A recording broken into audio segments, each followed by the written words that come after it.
कुल 73 योजनाओं का जो शिलान्यास हो रहा है उसके लिए कुल राशि है 725 करोड़ 22 लाख रुपए।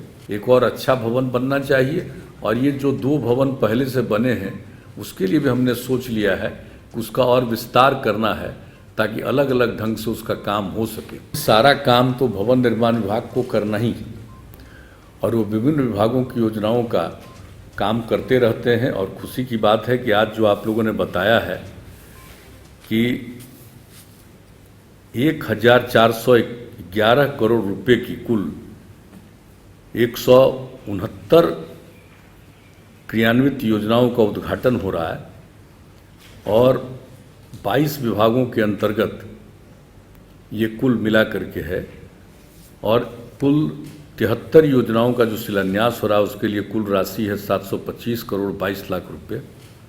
तो उसका शिलान्यास भी हो रहा है और अब जो भवन निर्माण विभाग के माध्यम से जो काम हो रहा है और भवन निर्माण विभाग का जो बजट बनता है, बजट में जो प्रावधान होता है, अब आप सोच लीजिए कि कितना पहले होता था, नाम मात्र का कुछ काम होता था और अब बड़े पैमाने पर काम होता है। और अब एक बात और हमने कह दिया है कि जिस तरह से अब निर्माण का कार्य सिर्फ नहीं करना है, इसको हमेशा मेंटेन करके रखना है, उसका देखभाल करना है। तो जैसे सड़क का हो या पुल पुलिया का हो, उसी तरह से भवनों का भी, कि सबका जब निर्माण होता है तो उसकी देखभाल होनी चाहिए, मेंटेनेंस का काम पूरा होना चाहिए। यह भी तय हो गया है। तो अब इस सारे काम को करना है। अब हम लोगों का मकसद सिर्फ निर्माण करना नहीं, जिस चीज़ का भी निर्माण होता है उसका मेंटेनेंस जरूर रहना चाहिए, ठीक ढंग से ध्यान जरूर देखना चाहिए। और भवनों की स्थिति तो और ख़ास है। आप सबको मालूम है कि इसके लिए बहुत ज़्यादा काम प्रारंभ कर दिया गया है। तो आज मुझे खुशी है, अनेक योजनाओं का कर रहे हैं, लेकिन जो आज जो आपने जो काम पूरा किया है, मुझे खुशी हुई है कि आज के इस काम में जो दिल्ली में जो बिहार सदन का उद्घाटन हुआ है, और आप सबको मालूम है कि हमने इसके लिए कितने दिनों पहले से सोचा। जो हम लोगों का जो भी बिहार भवन सबसे पहले बना, बिहार निवास उसके बाद बना, लेकिन अब जिस तरह से लोगों के दिल्ली जाने की इच्छा बढ़ गई है और जिस तरह से लोगों का आना जाना होता है और जितने काम की ज़रूरत है, अब इन 2 भवनों से नहीं पूरा हो रहा था।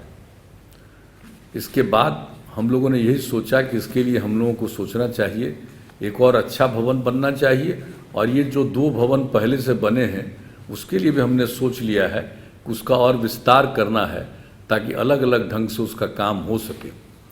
तो इसके लिए काफ़ी कोशिश की गई कि साहब हमको ज़मीन उपलब्ध हो जाए ताकि हम एक नया भवन का निर्माण करें।